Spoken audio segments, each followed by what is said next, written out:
नमस्कार मित्रांनो, आपल्या क्रिकेट लाईव्ह या शोमध्ये स्वागत करतो तुमचं. मी सुरुवात करतो आहे. काल जी इंडिया ऑस्ट्रेलियाची शेवटची मॅच झाली त्याच्याबद्दल आपण चर्चा करूया. तर मित्रांनो, आवाज कदाचित बारीक येईल कारण मी मोबाईलमधून ट्राय करतो आहे. तर कालची जी मॅच झाली त्याचं तर तसं काय जिंकण्या हरण्याचं हे नव्हतं, कारण आपण सिरीज ऑलरेडी हरलो होतो. पण तरीसुद्धा ज्यांच्यावर खूप बोललं जात होतं, रोहित शर्मा आणि विराट कोहली, की यांचे फ्युचर काय जर ह्या लोकांनी परफॉर्म नाही केला तर त्या गोष्टीचं उत्तर नक्कीच मिळालं आहे असं वाटतं. कारण रोहितने 2 मॅचमध्ये परफॉर्म केलं आहे. काल नॉट आऊट 1-1 केलं त्याने आणि त्या दिवशी 73 केलं. प्रश्नचिन्ह येत होता विराट कोहलीवर, तर त्यानेसुद्धा काल बऱ्यापैकी म्हणजे अशी इनिंग होती की जिथे तो जास्त अडखळला नाही, एकदम सरळ सीधी बॅटिंग होती. 74 नॉट आऊट केली. तर बघू, जोपर्यंत त्यांचा फॉर्म आहे तोपर्यंत तरी त्यांना चान्स द्यायला पाहिजे असं एक आपण चाहता फॅन म्हणून अपेक्षा करूया. निवड समिती करून पुढे काय होईल ते बघूच आपण.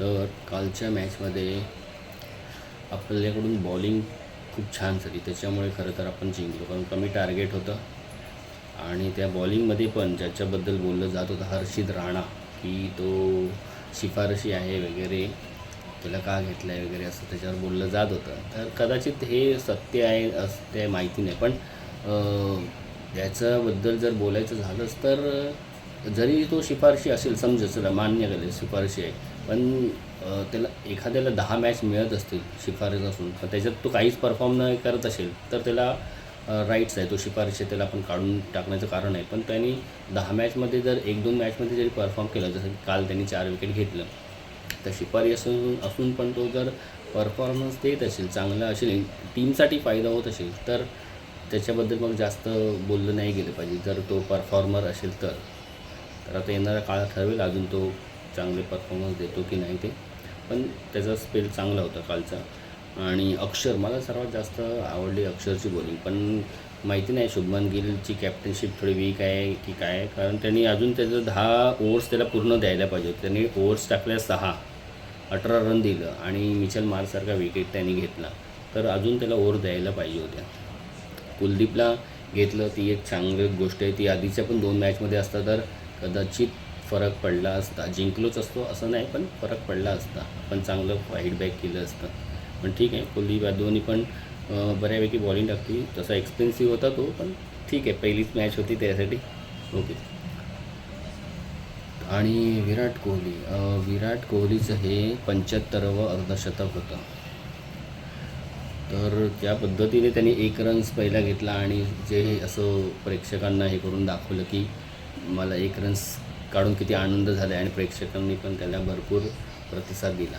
तर याच्यातूनच कळतो तो किती महान खेळाडू आहे, की 1 रन काढल्यावर सुद्धा त्याला कसं रिलॅक्स झालं. एवढं इतकी वर्ष खेळून इतकं डॉमिनन्स करूनसुद्धा त्याला पहिल्या 2 इनिंगमध्ये 1 रन्स करता आला नव्हता, 0वर आऊट झालेला.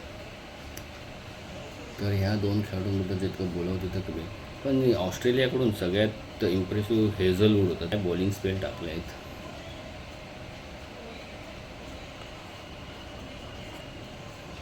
तर त्याच्या पहिल्या मॅचमध्ये 6 ओव्हर 7 ओव्हर 2, आणि शेवटच्या मॅचमध्ये पण त्यांनी 6 ओव्हर 1 मिनिट 23 राऊंड 1 विकेट, काही खतरनाक प्रकारची बॉलिंग टाकली त्यांनी. असा टप्प्यावर बॉल टाकतो की जिकडनं बॅट्समॅनला त्याला चार्ज करता येत नाही. तर जबरदस्त बॉलिंग. आणि जे नवीन प्लेयर आले आहेत 2, रेन्शो आणि कॉपर, ऑस्ट्रेलियाचे, त्यांनी देखील खूप त्यांच्या डेब्यू मॅच होत्या, पण त्यांचं परफॉर्मन्स खूप छान होता. जो रेन्शो आहे त्यांनी पहिल्या मॅचमध्ये 21 केले नॉट आऊट, दुसऱ्या मॅचमध्ये 30 आणि काल 56 केले. आणि जो कुपर आहे, जो ऑलराऊंडर आहे, त्यांनी 61 केली. जी मॅच आपण जिंकायला पाहिजे होती सेकंड, त्याचा विकेट जर गेला असता तिकडे तर आपल्याला चान्स होता, पण त्यांनी खूप छान बॅटिंग केली आणि आज देखील त्यांनी 23 रन केले. तर हे 2 चांगले येणारे खेळाडू दिसतात आहे ऑस्ट्रेलियाकडून. आणि त्याच्याशिवाय बोलायचं झालंच तर त्यांचा ऑस्ट्रेलिया म्हणून एलेक्स कॅरी विकेटकीपर खूप फ्लॉप गेला. 2 मॅच मिळाल्या त्याला, पण दोन्ही मॅचमध्ये जसं त्याची बॅटिंग आहे त्याप्रमाणे त्याला करता आलं नाही. आणि खतरनाक जो इंडियासाठी नेहमीच पहाडसारखा उभा असतो, जो डोकेदुखी देतो, ट्रॅव्हिस हेड, हा देखील ह्या सिरीजमध्ये पूर्णपणे फ्लॉप गेला आहे. फक्त 29 रन त्याने केले शेवटच्या मॅचमध्ये, त्याच्या आधी पण त्याचे काही जास्त नाहीत. तर ते एक आपल्याला चांगली गोष्ट आहे. पण तरीसुद्धा ऑस्ट्रेलियाचे जे नवीन प्लेयर जे आले ते लोकांनी खूप छान प्रकारे बॅटिंग करून चेस केले दोन्ही मॅच. तसंच हा जो त्याचा झेल जो घेतला कॅरीचा श्रेयस अय्यरने, तो खूप अफलातून झेल होता. पण त्यानंतर त्याला जी दुखापत झाली आहे ती थोडी गंभीर आहे. आता अजून देखील तो म्हणतात ICUमध्ये आहे आणि त्याच्यावर ट्रीटमेंट चालू आहे. त्याच्या बरगड्यांना काहीतरी फ्रॅक्चर आहे आणि ब्लिडिंग वगैरे झालेली म्हणतात. तर थोडं स्टेबल होतं आहे. हो, जसे आपल्याला काही अपडेट मिळेल तसं आपण तुम्हाला सर्वांना सांगू त्याच्याबद्दल. आणि शॉर्ट जो हा ऑलराऊंड आहे त्याचा काय एवढा खास परफॉर्मन्स नव्हता याच्या आधी, पण ह्या सिरीजमध्ये तो बऱ्यापैकी 250 वगैरे त्यांनी केले आहेत आणि चांगल्या स्ट्राईक रेटने केले आहेत. तर तो एक त्यांचा प्लस पॉईंट आहे ऑस्ट्रेलियासाठी. इंडियासाठी शुभमन गिलकडून अपेक्षा होते कॅप्टन वगैरे, आणि वन डे फॉर्मॅट असं आहे की टाईम घेऊन तो करू शकतो. पण तसं त्याच्याकडून रन्स होताना दिसले नाही, कारण सुरुवातीच्या 2 मॅचमध्ये तर खूप प्रेशर होतं. एवढे बॉल खेळून त्यांच्याकडून रन नाही आले. कदाचित तेवढी प्रॅक्टिस मिळाली नसेल, हे एक कारण असू शकतं. कारण गेल्या डायरेक्ट त्यांना मॅच खेळायला लागलं. तिकडचे बाउन्स पिच हे खूप डिफरंट असतात, त्याच्यामुळे असेल. पण येणाऱ्या काळात त्याच्या कॅप्टनशिपमधून खूप काय बघायचं आहे. तो कशी प्रेशरमध्ये कॅप्टनशिप करतो, काय त्याच्याकडे टॅक्टिक आहेत, काय तो नवीन आयडिया टीममध्ये घेऊन येतो. तर ते एक बघण्यासारखी गोष्ट असेल. आणि परत जेव्हा मॅचेस असतील तेव्हा रोहित शर्मा आणि विराट कोहलीकडून अशाच अपेक्षा असतील की त्यांनी असंच रन करत राहावं, आम्हाला खूप आनंद द्यावा. त्यांची बॅटिंग बघताना जी काही आनंद मिळतो तो शब्दात व्यक्त करता येत नाही. तर त्यांनी असाच आनंद पूर्ण आम्हाला भारतवासियांना द्यावा हीच अपेक्षा करतो. आणि आजचा पहिला व्हिडिओ होता म्हणून जरा लवकर संपवतो आहे.